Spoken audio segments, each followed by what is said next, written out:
a trip to paradise, a ticket to see a global superstar. For thousands of fans, Bad Bunny's concert residency in Puerto Rico was the event of the year, a celebration of music, culture, and life. But for one young man from New York, that dream trip would shatter in an instant, his life cut short by a senseless act of violence. This is the story of Kevin Mayers, a 25-year-old fan whose journey to the island of enchantment ended in an unimaginable nightmare. It's a story about a promising life extinguished far too soon, a family's desperate search for answers, and the dangerous reality that can hide just beneath the surface of a perfect getaway. For 25-year-old Kevin Mayers, this was supposed to be the trip of a lifetime. He'd traveled from his home in Queens, New York, to the vibrant heart of Puerto Rico to see one of his favorite artists, Bad Bunny, perform on his home turf. It was a dream that thousands of others shared, a pilgrimage for music lovers. But for Kevin, that dream ended with gunfire in the historic yet notorious neighborhood of La Perla. He wasn't in a fight. He hadn't provoked anyone. He was just in the wrong place at the wrong time, an innocent bystander whose life was stolen in a flash of violence he had nothing to do with. Section 1. A dream trip to paradise. Kevin Mayers was, by all accounts, a young man with everything ahead of him. Raised in the East Elmhurst neighborhood of Queens, he lived with his parents and his 15-year-old brother. He was a dedicated student studying to become a veterinarian while juggling 2 part-time jobs. His family described him as the center of their world, a man who loved to cook, sing karaoke, and more than anything, be with the people he cared about. That circle included his girlfriend of 6 years, Angie, who he was planning to propose to later that fall. A massive Bad Bunny fan, Kevin and his friends had been looking forward to their Puerto Rico trip for months. This was more than just a concert, it was an experience. His parents recalled how excited he was, noting that whenever the artist was in New York, Kevin always made sure to be there. This trip was different, though, a chance to see the superstar perform as part of a series of shows on the island. In the hours before the tragedy, everything seemed perfect. Kevin was sending videos to his family from his hotel, showing off a beautiful beach view and a lively pool party.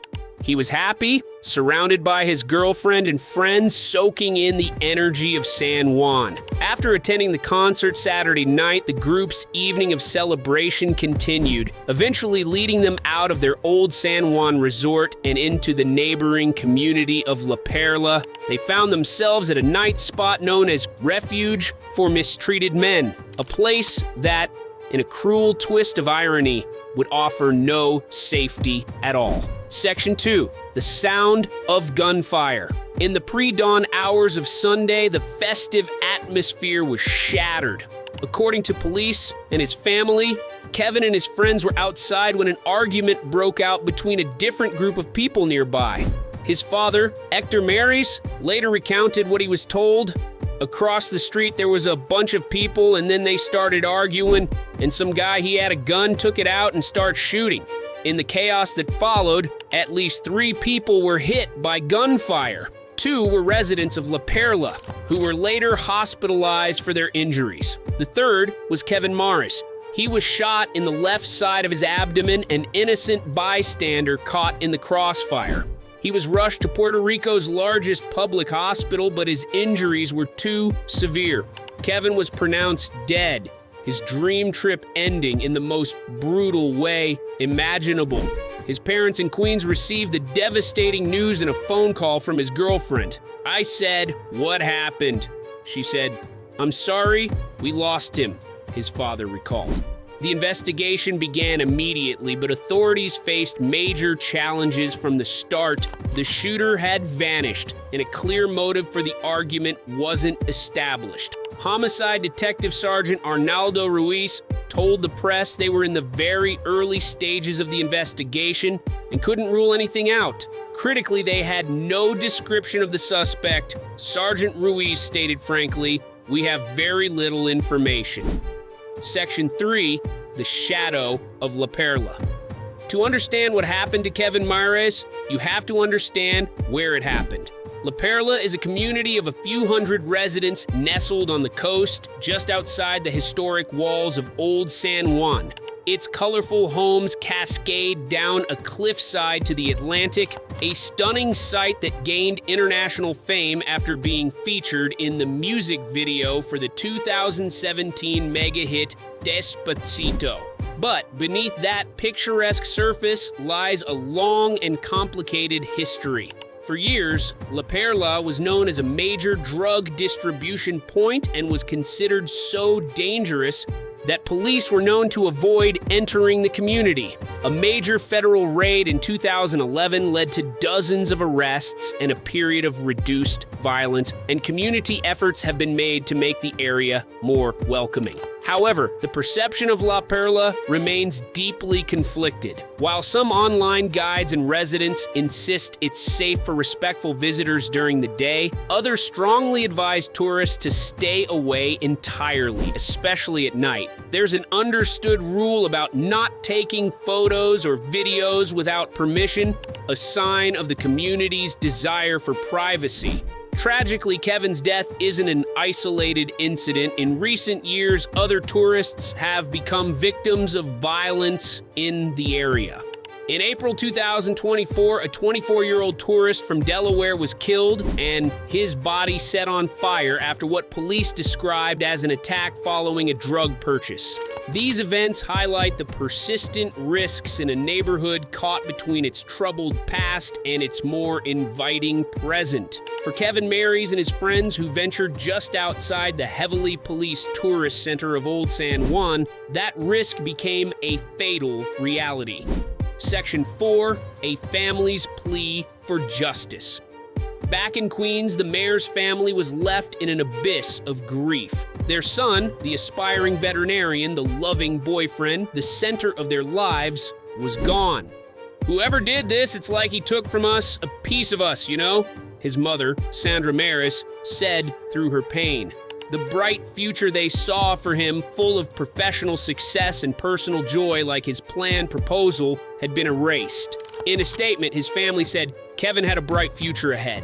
His sudden passing has left an unfillable void in our lives." Now their focus has turned to two agonizing tasks: bringing their son home and fighting for justice.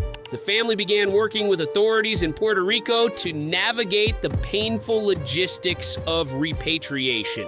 His girlfriend Angie shared heartbreaking tributes on social media, writing, "My love, I love you, I miss you so much," and sharing a GoFundMe page to help with the costs. But more than anything, they want answers. With the shooter still at large and the investigation moving slowly, the family has made a public appeal for anyone with information to come forward.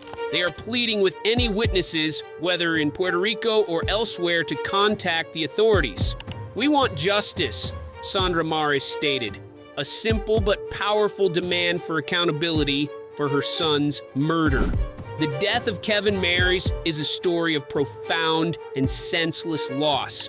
He was a young man full of life and promise, a dedicated fan whose passion for music led him into a moment of unforgivable violence. His name is now tragically added to a list of travelers who have discovered the hidden dangers that can lie within a paradise destination. His story serves as a heartbreaking reminder that the line between a dream vacation and a nightmare can be terrifyingly thin. While the music from the Bad Bunny concert has faded, the silence left by Kevin's absence is deafening for his family and friends. They are left with memories, photos, and the agonizing question of why. As Puerto Rican authorities continue their investigation, a family in New York waits and hopes. They hope that someone will have the courage to speak up, that a crucial piece of information will surface, and that one day they will get the one thing they are asking for: justice for Kevin. The investigation into the death of Kevin Mares is ongoing. If you have any information about the shooting that occurred in La Perla, San Juan, in the early morning hours of Sunday, August 10th, please contact the Puerto Rico Police Bureau. Our thoughts are with the mayor's family during this incredibly difficult time. Please share your thoughts respectfully in the comments below.